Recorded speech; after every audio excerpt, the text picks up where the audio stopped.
clients redoutés par certains concurrents. La manifestation anti-migrants à Pouilly en Auxois, interdite par la préfecture. Les propos des organisateurs constituent un délit de provocation à la haine.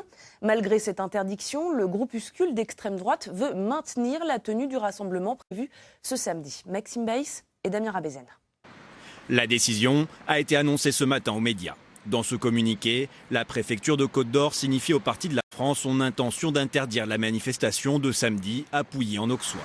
Un rassemblement à l'appel d'un parti d'extrême droite proche de la mouvance identitaire. Il comptait ainsi s'opposer à l'accueil de réfugiés dans la ville. Selon la préfecture, la manifestation est totalement illégale. Il y avait une contre-manifestation qui était organisée en réaction à ce rassemblement haineux du Parti de la France. Donc on avait effectivement un risque de trouble à l'ordre public.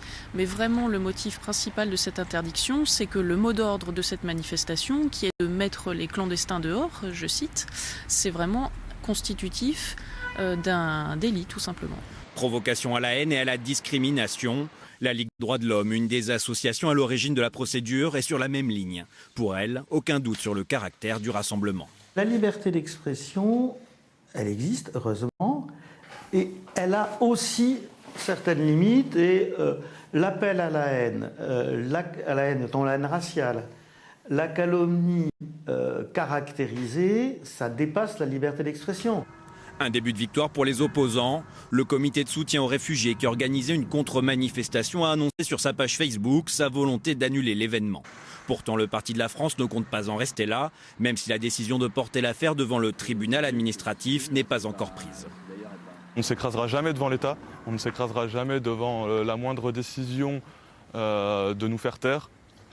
Nous sommes français, nous sommes libres, la liberté d'expression existe encore, malgré qu'on a du mal à y croire vu les propos de monsieur le préfet. Et nous serons, comme je vous le dis, malgré tout présents à Pouilly. Pour rappel, depuis l'ouverture du foyer de réfugiés en janvier 2015, aucun trouble dû aux migrants n'est à signaler dans la ville.